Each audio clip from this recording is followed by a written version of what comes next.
this is not something I think that we see very often in this country, in the UK. Star Trek Deep Space Nine Space Station DS9 by Playmates, stock number 6251.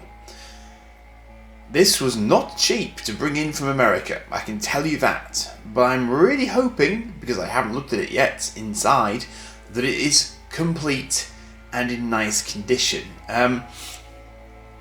As a general rule, I'm trying to get good condition items to show you, and I very nearly pressed the button on another version of this, but fortunately I realised that the colour of these pylons on it was off, which surprised me because I've always rather assumed that sunlight and heat only damage white plastic, but I think this one had been displayed in such a way that it had produced some sort of reaction and it had off-coloured the grey. Now I'm hoping that what's in this box is actually going to be alright on that basis.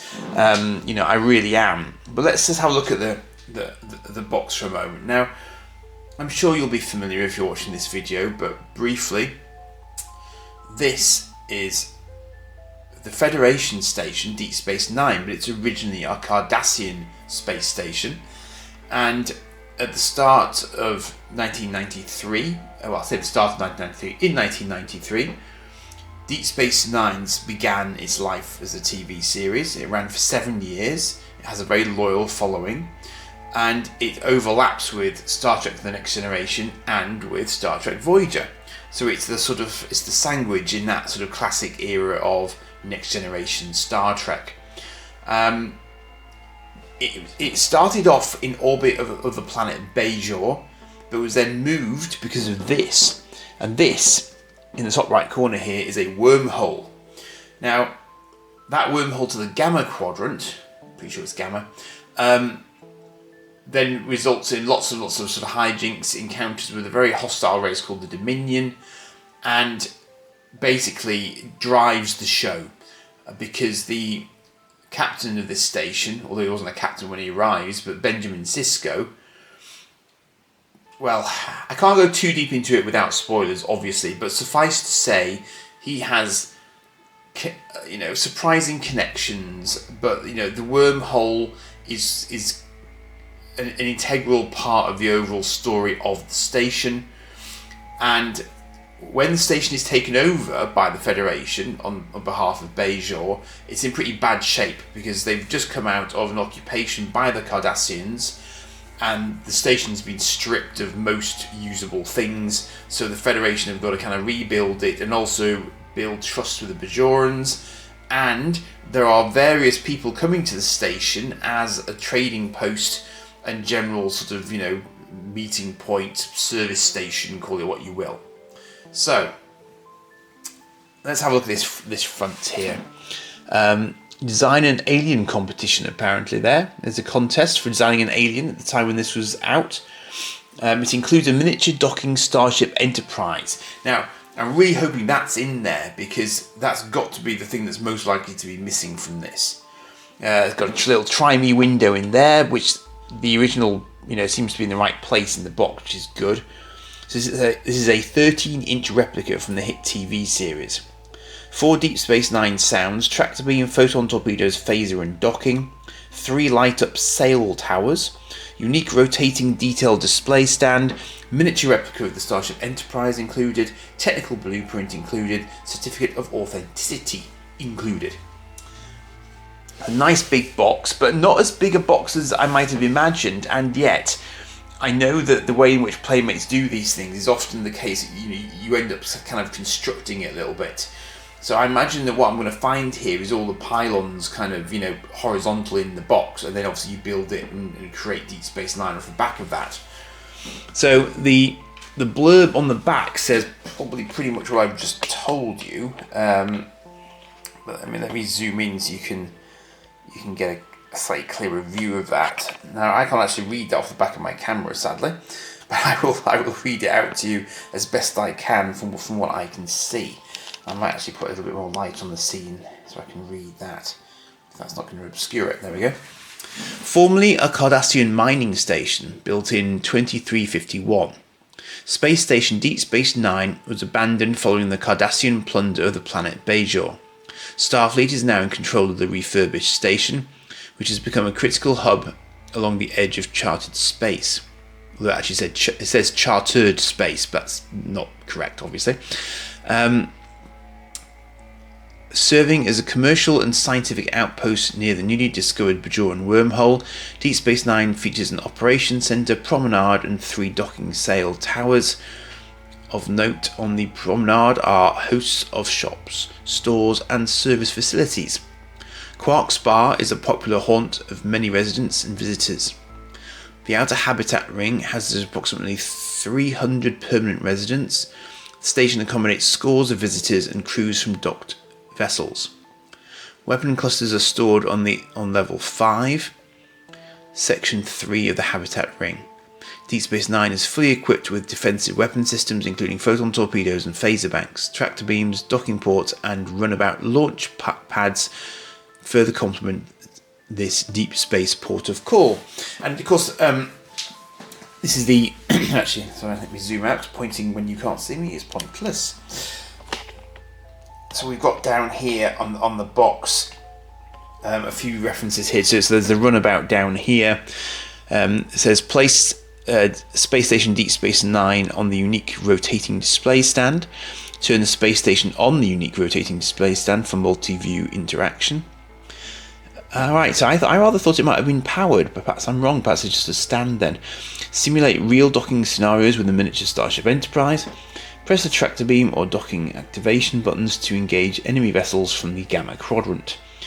Press the phaser or photon torpedoes activation buttons to light up the sail towers. Oh, so these are the sail towers, the smaller ones, okay. And fire the weapons, okay. Available soon, Star Trek Deep Space Nine Crossroads of Time video game on Sega Genesis and Super Nintendo Entertainment System. That immediately carbon dates it, doesn't it? That's brilliant. Stunning realistic character images, breathtaking ultra state-of-the-art animation, exclusive limited edition Commander Sisko action figure mailing offer. Interesting. I have heard, I've read that. I've seen that mentioned in the Schiffer Guide to Playmates, that there is that exclusive Sisko figure you could only get via getting the video game, and that's what's just been referenced there. That's cool. So this is it. So this is the whole shebang. That's the sort of side view of the box there. I don't imagine that many people in this country got this. I don't know how many of these were actually sort of produced. I don't imagine it was particularly limited as such. But I just don't think that many came to this country. I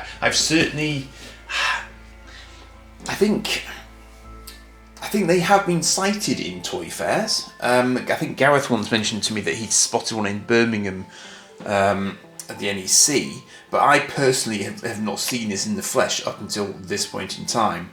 So what I'm going to do now is get into the box and let's have a look at what we've got inside the box. So I was going to open this box and then sort of get everything out and then restart filming, but actually I've just realised I think this is still sealed, because there's still tape on both the main flaps. So I guess this is a out and out unboxing, perhaps more so than I'd appreciated. I did think it might not have been opened because the Deep Space Nine main part looks like it's still in the try-me position, which often isn't the case when people have actually sort of had a go at these things. So I guess this is probably quite possibly seen the light of day for the first time, which means that I am hopeful that it is fully complete inside, because it's never actually come out. Wow, yeah, this definitely looks to me as if it's got it's got everything in there that you would expect, and it's all sort of bagged up and sealed. So this is cool. This is very, very cool. Okay. Gosh, so this might be a bigger job than I'd anticipated, because that might mean that I need to apply any sort of stickers and so on that are involved here. So we've got a little sort of, we've got an instruction booklet there. The space station contained in this collector's box is certified as a special collector's issue with authentic sounds and lights from the Star Trek Deep Space Nine TV show. Each package is individually numbered. They don't normally put that in the box that I'm aware of. Well, you know, other Playmates boxes.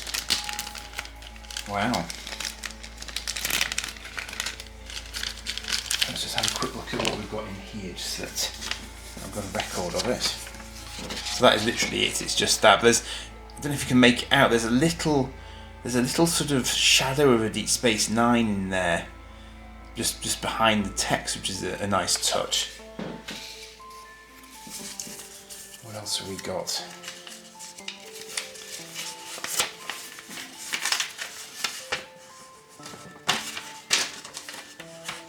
Wow. So this is the Design an Alien contest. So you've got to win a TV appearance on Star Trek Deep Space Nine. First prize, $500. Second prize, Star Trek Deep Space Nine action figure collection. And then there's also an Out of This World t-shirt offer. Awesome. So a little bit of background blurb there. This is all fascinating stuff. Yeah, there you go. Exclusive t-shirt offer. An official entry form. Somewhat out of date now, I feel, but you know, it is there, so you can't knock it. This is just fascinating. This is like archaeology. This it really is. I'm just having a look at the instructions here. So this is the construction instructions, and I think to assemble Space Station DS9. Okay, so I might well pause at this point at some point and have a good thorough look at what I actually need to do here, because I think that's going to be of relevance, obviously. Okay, very cool. Very cool. This is the blueprint. Now, these blueprints are a common feature of the Playmates releases. Although actually this one's relatively limited. If you can see that, it's just got a sort of a central.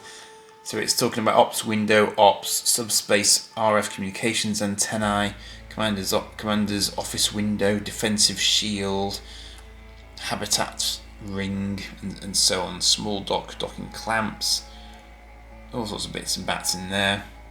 Fusion power plant, exhaust core. It's quite funny actually, because I'm just thinking to if you've ever played the Star Trek Bridge Commander game, these are the sorts of subsystems that you'd be able to target. But it's nice. That's cool, you know. Just a little bit of added detail there from Playmates, which I appreciate as a fan of all things lore related. So there we go. So inside the box, what is that?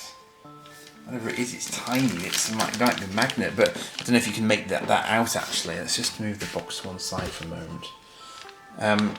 Inside there, you can probably see there's a little saucer section of an Enterprise, and that is as promised. That will be the miniature Enterprise that comes with this, which I dare say is very often missing. There's an intriguing little piece just here. I don't know what on earth that is going to be, but it looks like it might have a magnet or something attached to it. I think that's going to.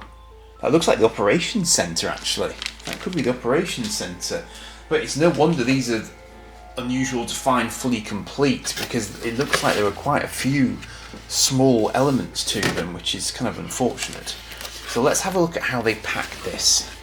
Now I don't know if you can see. Let me just lift this up a moment, because if you can just see in there, that's where the sort of the press me window is, and you can just see that's got the sort of the main hub of DS9 just sort of peeking out there, and that's where the buttons will be for the testing. But I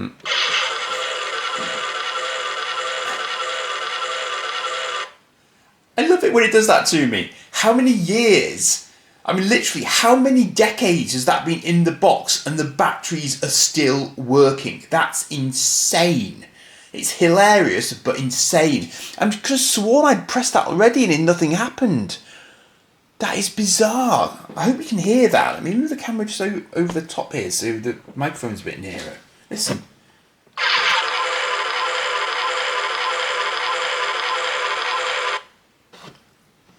But I swear I have not put new batteries in.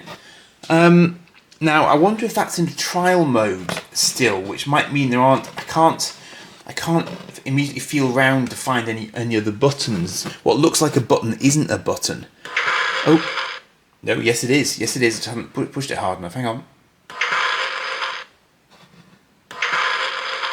Not sure what that's supposed to be. There's supposed to be tractor beam, torpedoes, phaser and docking. So, docking maybe? I'm going to go with docking.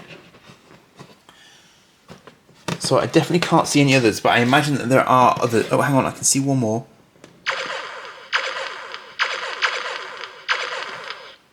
That sounds like torpedoes. I imagine there's one there. Yep, that's phasers.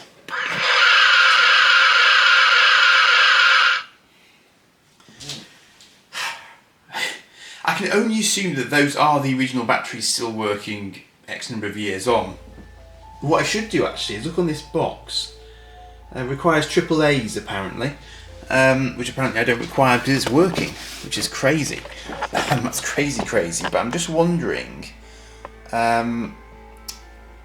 what year this was actually produced. I don't think I've come across that on the box yet. I think what I'll do is let's get Deep Space Nine out of here first, because I'm concerned that if we don't do that, I'll end up sort of dropping it somewhere unfortunate. So let's take Deep Space Nine out of the box, and I'll try and remember to find the year.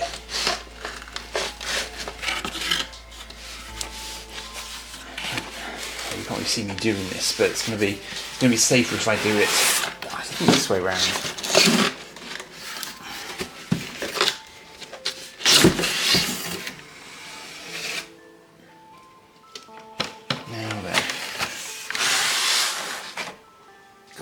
So there it is. Nothing else in the box. That's it for the box. Okay, so let me have a quick look on the box now that that's empty. So 1994. Now that's really interesting. Now I'm assuming that's when this was produced, because that's very, very early on in terms of the show's run. So Playmates must have jumped on this pretty fast to actually produce the toy for it. But I suppose they would have been kept in the loop because they were the license holders. So there's nothing on there to indicate it was any later than that. So what I find interesting is that they haven't, I suppose because of the scale they've chosen, that there are little runabout pad bay doors here. But obviously they've gone, it's so small they can't actually put runabouts in. So if you're not familiar, runabouts were the sort of particular style of shuttlecraft that Deep Space Nine used. So because they didn't have a starship attached to them, initially at least, they had these slightly bigger, slightly more capable shuttles called runabouts. And they were named after Earth's rivers. They had sort of the Danube and so on, things like that. I can't even remember the other ones because I'll get the names wrong. So let's carry on with this then. I guess let's unbox at will. Now, how shall I best go about doing this? I wonder.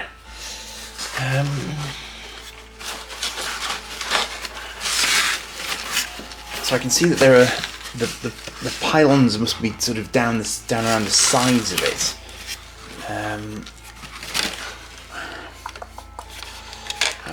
How do I do this? I think what I might... I don't know whether to skip to the end or do it on screen. Let's do it on screen. Then you can scream at me when I'm doing it wrong, obviously. So that's already decided to start trying to lift away. So that's okay. can probably get that one free and clear of that very easily.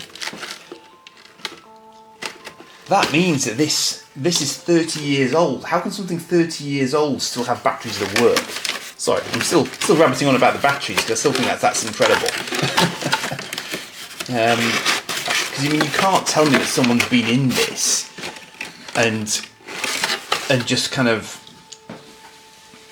ignored the fact that, you know, somehow managed to tape it all back together again. That would seem rather extraordinary as a length to go to. Is that all I needed to do? Is that enough? Possibly that might be enough. Possibly that might be enough. There's the base. And there's the station. Okay. Now, is there anything else in there? No, I can get rid of those. That's great. Alright, that was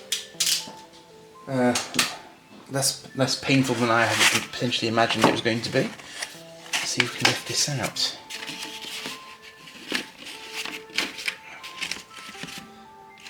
Very, very carefully, because some of this does look quite delicate. Right, there we are. Now then, does that then mean... I rather assumed that my pylons were going to be in there. But actually, I think the pylons are in my little bag, in my plastic bag here. Okay, interesting. So I suppose they've got the bottom part. This is what I noticed on the discoloured one that I saw on eBay. That there was a clear sort of difference between this point and then the higher up point, and obviously these are actually attached to the sort of the main ring there, as you can see. So they've got a sort of a firm base to put the top part of the pylons on. So when I press this button, these should light up as well, I believe.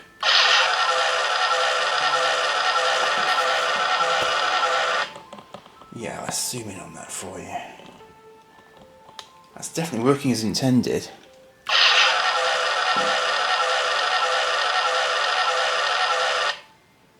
Alright, that is pretty crazy. What does the caution message say? Caution. Before giving to a child, please cut and remove all plastic attachments. Well, yes, that would be wise. There we go. Have I just devalued it by doing that? Probably. Probably. Okay. So, I'm gonna skip on now to the fully constructed Deep Space Nine. Right, just changed my mind slightly there. Sorry. I thought it might actually be helpful to show you the various component parts before I try and assemble them, because the assembly isn't actually particularly difficult from it would appear, touch wood. So I nearly lost this part. This is the little shield generator section, and it is incredibly thin. I really thought it wasn't in there for a moment, but then I noticed it had managed to hit the floor. But can you see how thin that is? That's crazy. I mean, that would be so easy to break. So I'm very glad that it hadn't actually gone anywhere, you know, more interesting, like into my dog's mouth, for example. That would be a bad thing. So we've got USS Enterprise D there in a separate little bag. We've got 3 pylons in each of these bags. We've got little the topmost antenna bit of the ops center, and we've got this, which of course is the main base upon which the entire station will sit. Now, I think that it's going to be fairly straightforward just to assemble it, but the instructions did say that the pylons, apparently, the upper and lower ones are slightly different, and I'm not entirely sure how I tell the difference between the upper and lower, because I always rather assumed they'd be the same. But my guess is going to be that the upper ones are going to have attachment points for the Enterprise, whereas perhaps the lower ones they didn't bother with that. So let's just have a look and get into this and see what we can see. Because not ever having done this before, your guess is as good as mine really as to how it all works. That should pop on there, and that should pop on the top there. I don't think they're supposed to windmill around the place, but you know, they're surprisingly white. I'm surprised that they're that colour. I would have expected them to be obviously grey. I don't know if that's normal or if that's a bit of a design flaw. I'm reasonably confident that I don't have anything else, but I'll have to have a look around. I mean, it can't be anything other than that, but clearly they're not the same colour as everything else, and they should be. That's my one slight curiosity to this point. Sorry, I'm talking about this as if you can see this very, very clearly, but if you just... I mean, you probably saw when I showed it to you in close-up, but can you see that this is...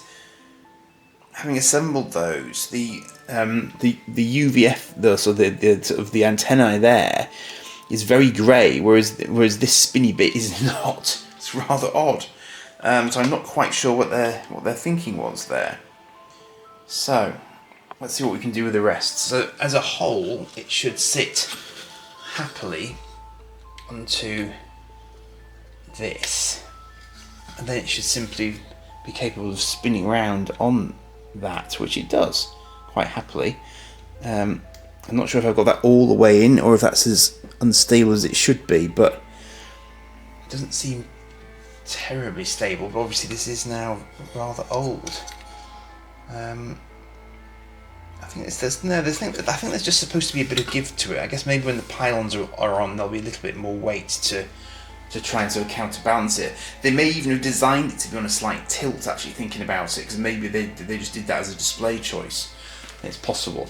So let's have a look at these pylons. There aren't many of them, so this shouldn't take long.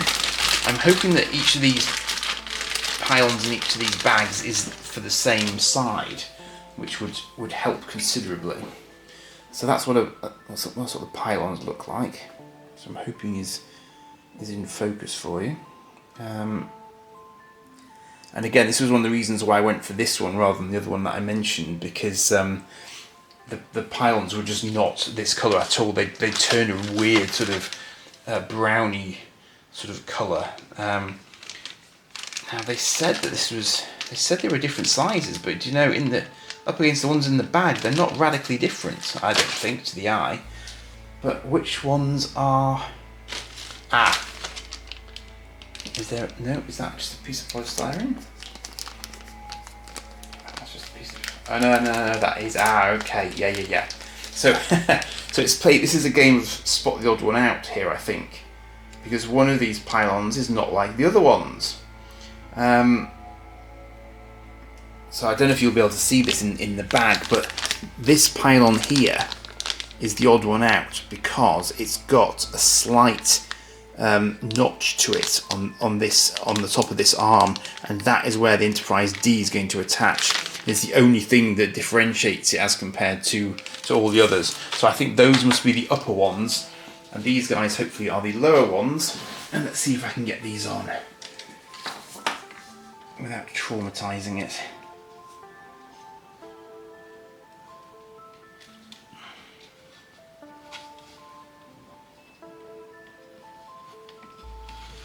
Oh, indeed, myself, as I try and get it on without breaking the ancient toy. Let me do this without this attached. I think is probably the safest bet. Let's try and be sensible about this. Will that? Ooh, nope. I'm not going to risk that because I think it might. I think it might cause those aerial assemblies to break. Ugh, good lord, that does not want to go in there.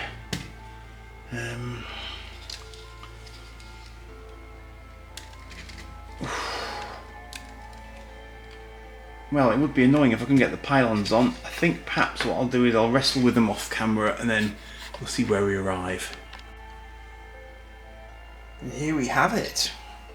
So this is the completed station, complete with the Enterprise attached to its upper docking pylon. Scale-wise, I would personally say, purely from my own memory, that the Enterprise is a little bit too small, because the station isn't massive, but the Enterprise is a Galaxy-class ship. It's a big starship, and I seem to recall thinking at the time that you couldn't get 3 Enterprises parked at the top here, because all these pylons are coming towards the centre. So actually, you can only really have fairly small ships docked simultaneously at the top, because there just isn't room for them otherwise. So it's, you know, it's kind of, it works, and I can see why they've done it at this scale, because otherwise it would end up being too heavy. The Enterprise is purely plastic. It's not very heavy at all. There's no sort of metal elements to it. It's fairly, you know, it's actually, it's not bad. It's got a little bit of detail to it, but it's not the most detailed Enterprise ever, you know. But obviously that's not really the point of this particular play set. Should we call it a play set? You know, this is all about the station at the end of the day, obviously. And I have to say, I think of all the Playmates toys that I've looked at to this point, this is arguably the most detailed one. I mean, I've always made a distinction between Diamond Select and Playmates, in the sense that Diamond Select look more like a sort of, you know, the serious grown-up collector's version of ships. But in fairness to Playmates here, they've quite subtly incorporated some play features. But I think, you know, I suspect that if I were to fish out reference photographs for the station, I bet this is really, really close, because it was done at the same time that the station was fresh and new. So that, you know, they would have to have done it well, I think. I don't think they could have done anything differently, basically. So, you know, I like the fact that you can do this with it. You know, it will almost spin free. Not that the station actually spun or needed to spin, of course, because it was all artificial gravity all the time. So absolutely no need for that to happen whatsoever. But nice if you just want to sort of, you know, do some beauty shots of it or whatever, and you want to sort of film it going past, you can just spin it. And if you do it fast enough, it might even stay fairly stable. So I mean, that's cool. You know, that is very, very cool.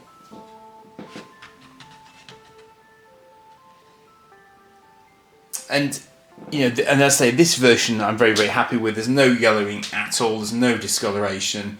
It's exactly as it should be. So more than happy with the overall sort of quality of this as a piece. So yeah, I mean, I don't really have any sort of notes on it at all. It is a really, really great toy.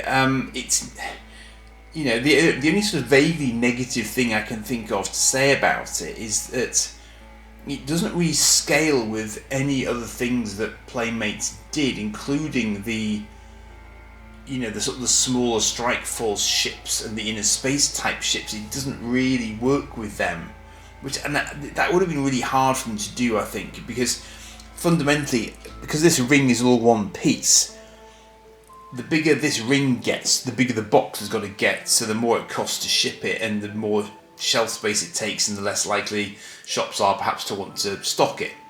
Because it has got limited play value, I think, at the end of the day, it's fair to say, because, you know, you don't have little runabout pads. They could have gone for that. We could have had little runabouts, but, you know, the runabouts could only have been the size of this sort of outer ring, really, width-wise. So that would have been tough for them to do, I think. So obviously, you know, yes, in theory, in an ideal world, there's all sorts of clever things they might have done. But this was early 90s. I think they've done as much as they probably could. And the Enterprise is a nice touch. At least they've acknowledged the fact in putting the Enterprise in that, you know, that was something that they needed to address, I think. Just weird about this, the shield generator section there. Just such an odd colour. Now that might just be mine.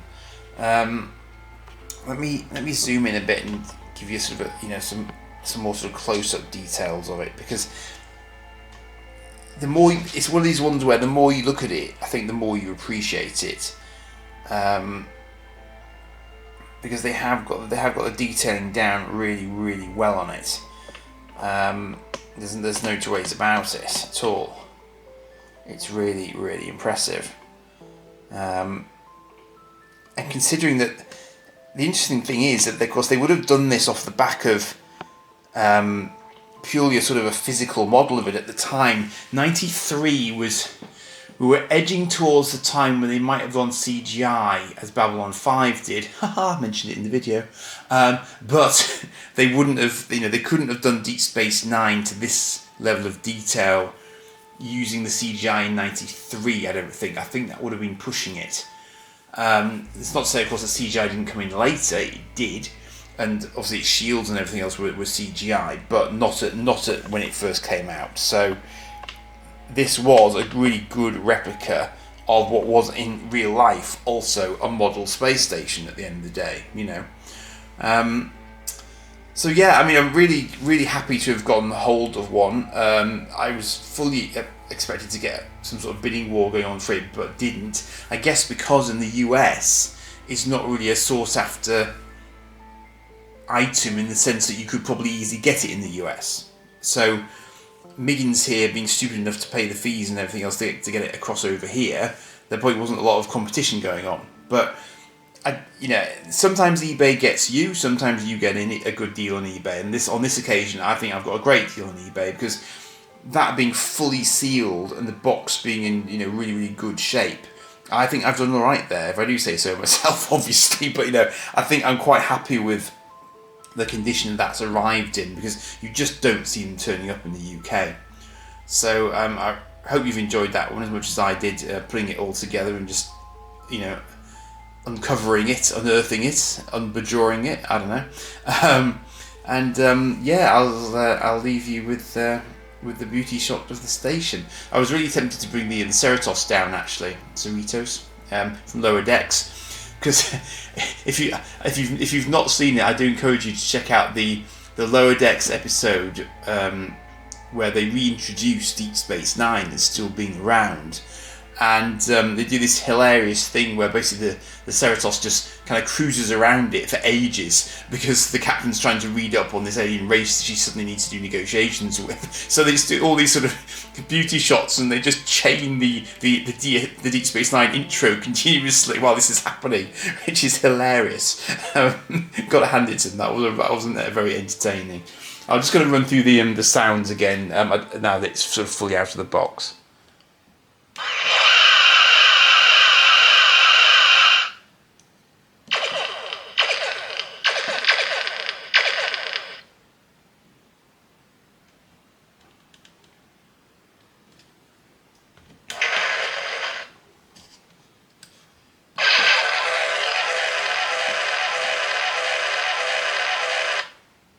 There we go. Right. At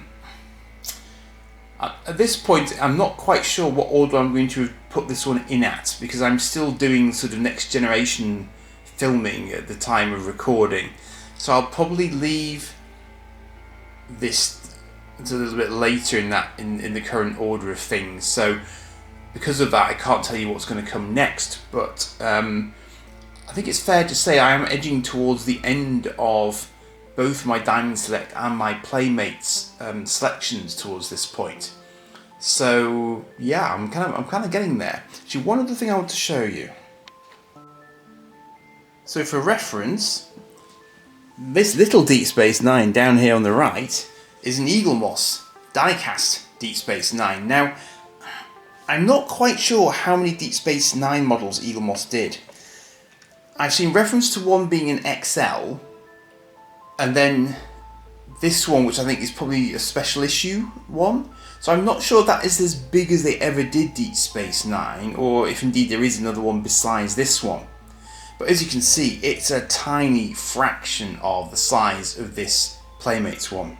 So if you wanted a relatively light, displayable Deep Space Nine, the Playmates would actually seem to be your best bet from a pure size point of view. And so arguably the smaller Eagle Moss ships might even not look ridiculous, somewhere in the background to the Playmates Deep Space Nine. So just a quick, just to give you a quick idea of scale, basically.